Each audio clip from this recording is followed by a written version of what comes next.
The following program is brought to you in living color on NBC.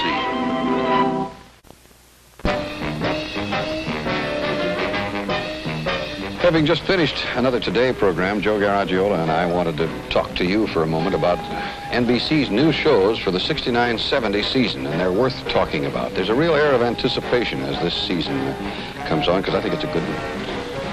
The new season to me is always exciting. I mean, I don't know how you feel. Television is different, but in baseball, to me, if I had the same uniform all year, see, that was my big thing, was to see if I was going to have a year where I didn't model uniforms. So a new season always means different things to me. Well, we know that the emblem on the uniform right now is the peacock, and there are three great big stars who are going to have new weekly programs like Debbie Reynolds, Bill Cosby, and Andy Williams.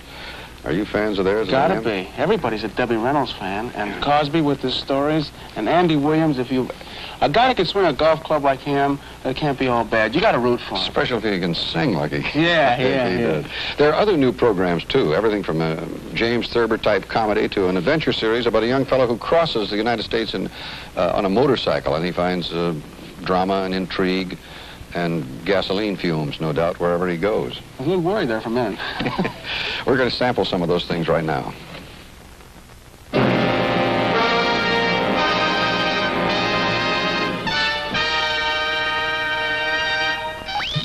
On Monday night, just before Rowan and Martin's Laugh-In. Hello, my name is John Monroe. I'm a cartoonist and a writer for a New York magazine called The Manhattanite. I live here in this overripe house in Connecticut with my wife, who's a very wonderful woman if you have the stamina to get to know her. I don't.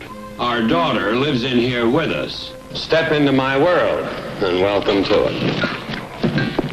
It's comedy based on the works of James Thurber, a very talented man who could do just about everything but cope. You ever took the time to get comfy with your own daughter? She'd look lovely to you. We just don't have anything in common. Take the international situation. I don't want to discuss it, but she does. Our hero, William Wyndham, plays a man with fantasies, like imagining he's General Grant. This surrender business.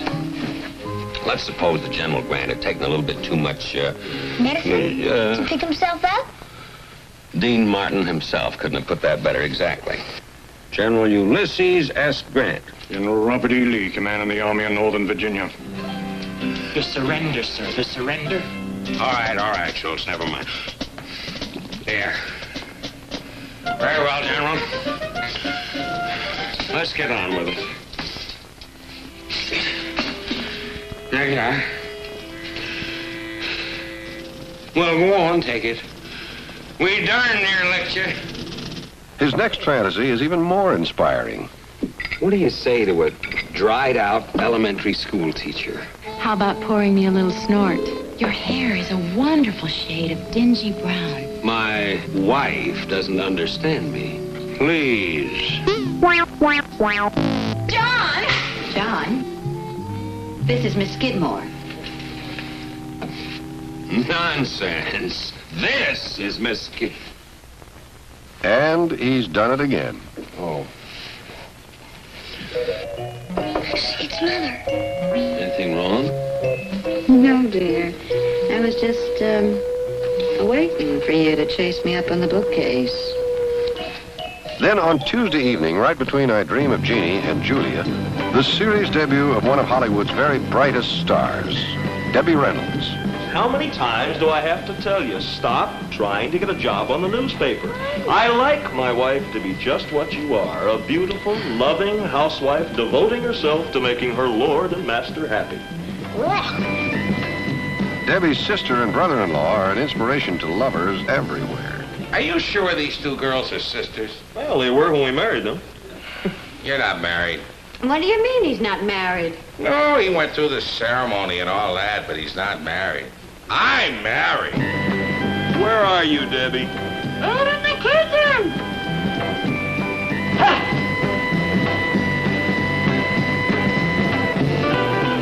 Oh, out in the kitchen, are you, huh? Just a joke. Yeah, a joke. Ha-ha. Just a funny ha-ha-ha. Uh-huh. Terrible thing. No, Jim, give me a second. It's swirly. Ah!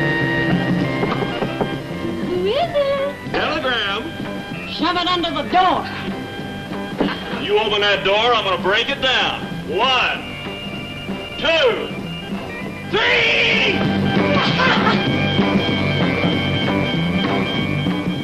Sure? Me. Listen, I've got the greatest idea. I'll find a makeup man from a TV studio, and well, anyway, look, Sean, I haven't got time. Now, here's what I want you to do. For reasons of her own, Debbie needs a disguise in a hurry. Wait till you see what I've got for you. And wait till you see...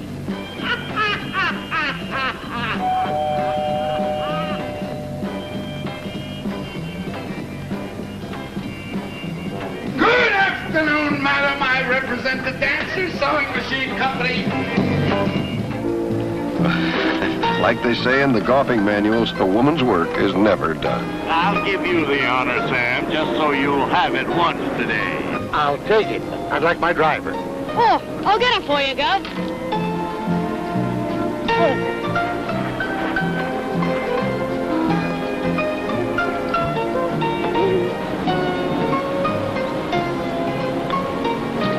You idiot!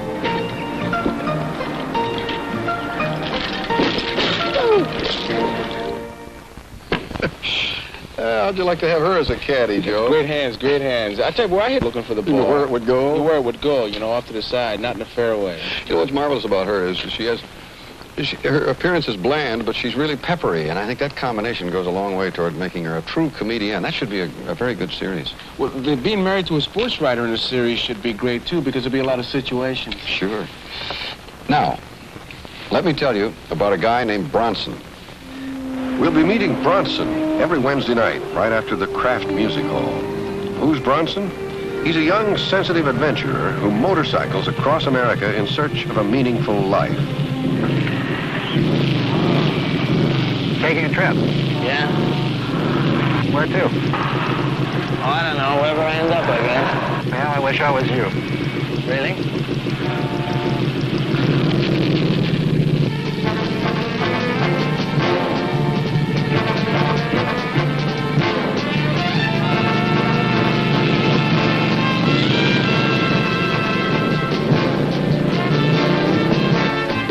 Our star is one of today's most gifted young actors, Michael Parks.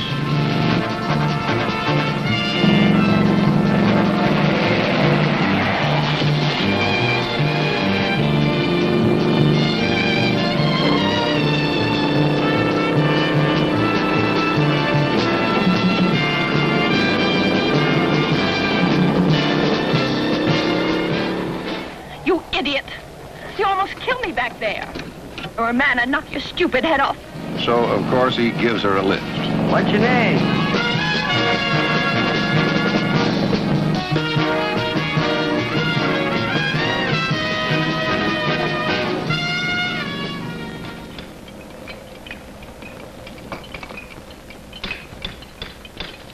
You don't work, you don't eat.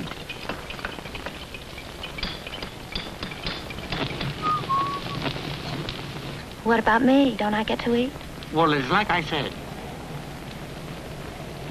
You don't work, you don't eat.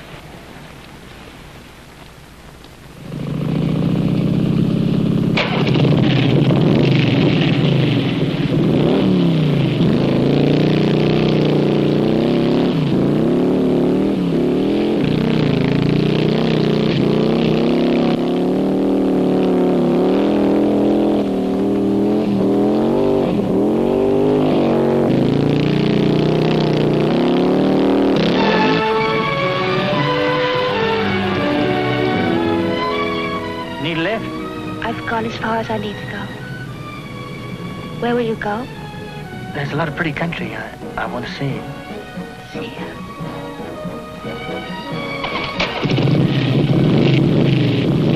He's a guy who touches upon the lives of many people. And yet, essentially, Bronson will always be a loner. On Friday nights, just after the name of the game, we'll be seeing a drama series about Hollywood, where fame and glamour are often matched by disillusionment and cruelty. It's Bracken's World, with Eleanor Parker starring as studio boss Bracken's executive secretary. Hi. Kevin, are the freeways that crowded? Location hunting. Has Bracken read the final shooting script yet? I gave it to him at the airport. Then I can start production on the 1st? Kevin, even when he's away, I don't occupy his desk. He'll call you as soon as he's back, I'm sure. Linda Harrison plays a starlet with a pushy mother. Dennis Cole, a stuntman who's working his way through law school. Well, it's great publicity. And it's all you, the whole spread. Not just pinups. An interview, a biography. Well, it's a great break for you, baby. A great break. Isn't that just about what Mama said? Davy, that's not fair. Paulette, your mother was an extra. Crowd scenes and walk-ons, that's what she had.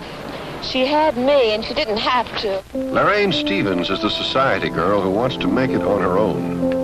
And Peter Haskell is the young producer who finds her a powerful distraction. What made you change your mind about reading me? You? In my office. When I was on the phone, I caught a glimpse of something. An understanding that the character of Linda had to have. I didn't think it was in you until now.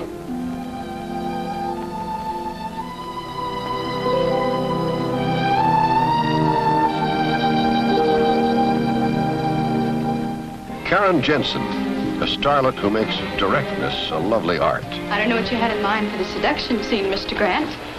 But if Linda looks something like this, might help motivate the action. Well, I'll have to give you that, Miss Oldham. If you really want to give me something, how about the part? How did you find out so much about what's in my script? Same way Linda would have. Take a walk for me. You know, Linda was written for me. And one thing I'm sure of. Nobody else can give you what I can. You got a test. Then I got the part. You got a test. All right, Rachel, you've gotten what you come in here for. Stephen Oliver, the intense young actor with a chip on each shoulder. You're a phony. That's what keeps you together. It washes away all the dreams you've had, all the things you're trying to find for yourself through those kids with the pretty faces and the pearly white teeth. And it rocks you to sleep at night when there's nobody here to do it for you.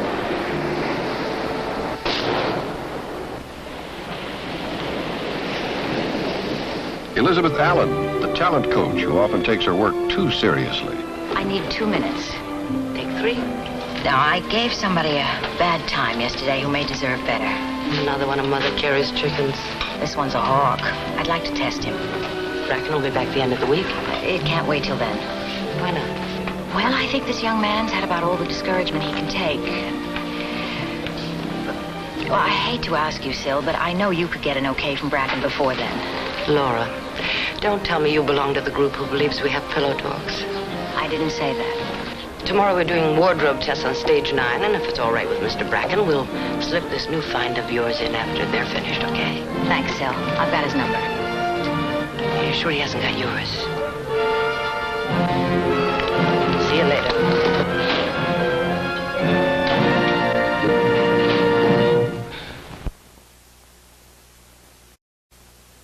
Bracken's World. Inside dramas about the movie world. You know, somebody once said, take away the tinsel of Hollywood and underneath you'll find more tinsel. And I remember saying also that someone on Seeing Hollywood he expected to see a stagehand appear and say, strike it, and the palm trees would be removed and there'd be nothing but sand. That's an unkind statement there.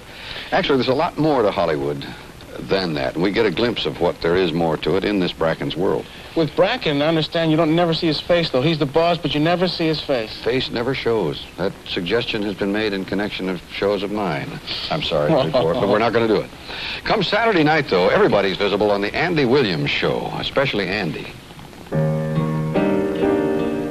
The Emmy-winning Mr. Williams will be coming to us every Saturday night. I can tell we know.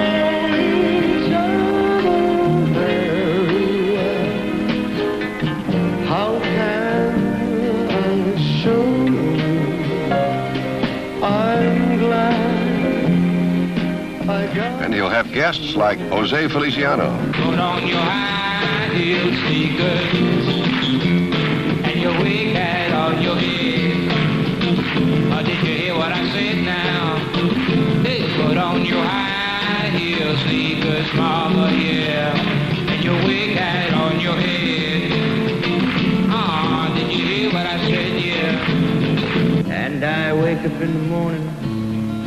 her down in my eyes and she says hi. Roger Miller.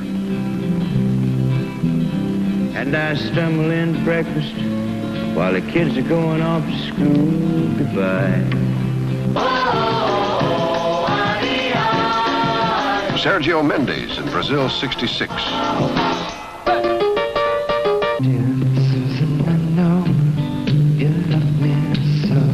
Donovan. I'd like to hear it in my ear.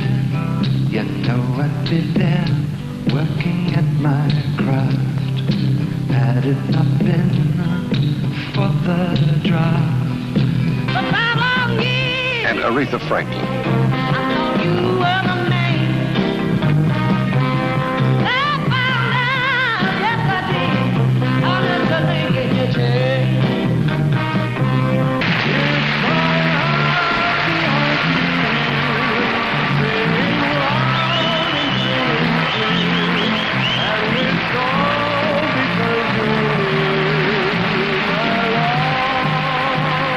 Yep, every Saturday evening, just before Adam 12, it's Andy Williams time. And on Sunday evenings, between the wonderful world of Disney and Bonanza, another Emmy winner, Bill Cosby. This season, Bill brings his unique brand of comedy to a series in which he plays a high school physical ed instructor and coach. We're going to only be able to take 12 basketball players, 12 good basketball players. And it's going to have to be the best. And everybody in this gymnasium at the time when we start the tryouts is going to be given a fair chance. Even the little guys. We play against Jefferson High School in 2 weeks, you'll see. And if we don't beat them... What? Well, I'll just walk right into the mouth of a hippopotamus. See you at the zoo. Of course, Bill learned to run like this during his spying days. Yeah, now see, this is what it's all about. Jogging. Wish I could jog about 1,000 miles. Just put one foot right in front of the other. Let the old feet do the work. Hello there, feet. Yes. Who is this? Well, this is the brain. We just want you to know that you're doing fine. What are we doing? Well, we're jogging. What do you mean, we? You mean the guys down here doing all the work? We stand up all week for you? Swelling up, going down. Next thing you know, on the weekend when we're supposed to get rest, you plop these work shoes on us, and that's it for us. People must think we're crazy. Don't worry about a thing, feet. Jogging's beautiful. You're going to love it all the way. What was that ringing an empty phone book? I know what it is. It's a beautiful spy girl. The enemy's captured her, taken her to an abandoned warehouse where they've locked her in. Guards fallen asleep. She's knocked the phone off the hook, dialed a number at random, and that's the number. Yes, indeed. Hello? Beautiful spy girl. I don't know what's wrong with me.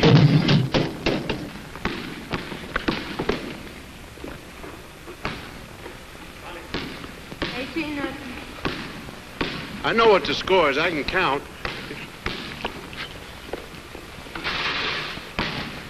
$20-0, I win. What kind of shot is that? That's my shot. You want to play another game? I'll play you all day. We play the best 2 out of 3. And this time, you have no point, no edge whatsoever. Straight game of 20. I'm going to put my sneakers on, and it's my ball. Later on Sunday night, a new concept in television drama. The Bold Ones. Week after week, the scene will shift from the arena of law enforcement to the exciting atmosphere of an ultra-modern medical center, to the world of the courtroom and the men who bring it to life. As the law enforcers, Detective Leslie Nielsen and District Attorney Harry Rhodes. You don't think I'd play politics at a time like this? I think you'd pass out cigars at your father's funeral. I happen to think you were the right man for the job. Yeah, then call Haskell, have him set up a command post in the South Side Station. All units work at full strength. We'll probably need assistance from College and Central stations. Lose votes that way, Counselor. What's that all about? No, you're smarter than that. Just used to the routine, that's all. And business goes right on as usual. That's it. We touch base, make it all look official. We come up a winner, they name a street after you. One small change. We don't touch base. We check every hour on the hour. And it doesn't just look official, it is official.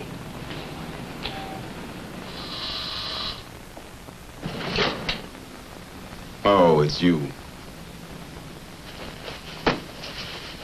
Hey, slow down.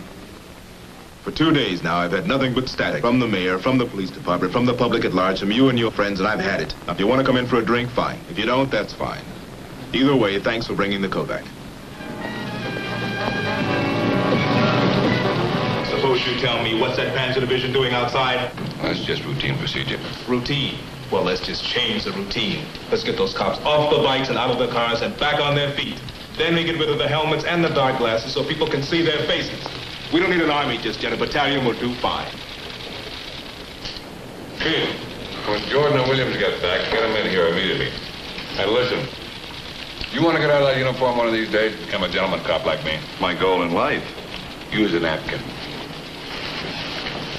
First thing you know, people are going to be calling us pigs.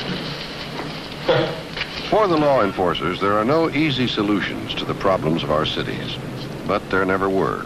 Then into the world of new medicine, with E.G. Marshall as one of America's most distinguished surgeons, John Saxon as a pioneer in the field of heart transplants, and David Hartman, for whom the computer is a vital medical tool. Dad, did he die? Or did we kill him? This isn't science fiction. Patients do die. In spite of us or because of us? Now, look, Doctor, if you want to cry, find another shoulder. Because we haven't lost yet. Because we're here to win. I've spent years on this work. Don't you dare tell me to suppress it. The word is not suppressed, Doctor. The word is delay. The word is no. We are not talking about your work, or my patient, or any single man's life. We're talking about your ability to blast this institute out of the water. Then to a trio of dynamic law partners, Burl Ives, Joseph Campanella, and James Ferrantino. Well, what's up, Neil? You look like you got a cuckleburr under your saddle. I just spoke to the governor's office. He's called an emergency meeting of the university trustees this afternoon. Student protest thing? That's right. And he wants the university's chief counsel there right away. So the governor's taking on the love generation. I'm not sure I could do a good job because I think those kids are dead wrong. Well, whatever happened to your obligation to provide a competent defense, regardless of personal feelings? Great in theory, but in practice it helps if I believe in my client. Oh, Brian, you're looking for an escape clause because you don't understand these kids. Since when are you the family expert on the beads and beers? Gentlemen. When can an old bird like me get some peace around here? Sorry, Walt, just sibling rivalry at work. You want a referee? No time. I've got to go see our new client. You coming? No. Suit yourself. I will talk to the DA, see what you're up against. He's stubborn, Walt, but he's lovable. I'm going to tell you once more, Gil. They wouldn't have gone this far if they didn't have hard evidence. Now, if you don't want to testify, that's your privilege, but at least tell me what happened so I can help you. Sorry. And you let him get away with it? Brian, I banged my head against the wall for 3 hours. He just wouldn't tell me. In spite of which, I've decided to defend him. I don't think he's guilty. Let's change the name of this firm to Nichols, Darrell, and Don Quixote. Now, wait a minute. It's not windmills I'm telling you. It's concrete bias. You read the papers. They're out to get that kid. Equal justice under the law. But is it more equal for some than for others? We, the jury, find the defendant not guilty. You know, you ought to tune in on these kids once in a while, Brian. You're about 20 years behind the times. Oh, you think these kids are a special generation? Well, they're not. There's just more of them this time around. Now, what are you looking so self-satisfied about? Not a thing, gentlemen. Don't let me interfere with your argument. No opinions, Walt? No feelings pro or con? Yeah. Yeah, this high-flown conversation's a little too heady for an old-timer like me. All I know is we won the case. The Bold Ones. Drama as up to the minute as a news bulletin. The Bold Ones. Well, there you go. NBC's new shows for the 69-70 season. Bright new additions to a schedule that already boasts the most stimulating and most enjoyable programs in all of television. I really look forward to this new season. I expect to be staying up a little bit later in the evenings than I normally do. 6 o'clock news won't be the late movie for us. We'll be in the long hours. If Joe Garagiola and I appear bleary-eyed on the Today program, you'll know whose fault it is. That's right, NBC schedule. Right. Seriously, if you enjoyed the 68-69 season, you will really enjoy this 69-70 season. I say amen.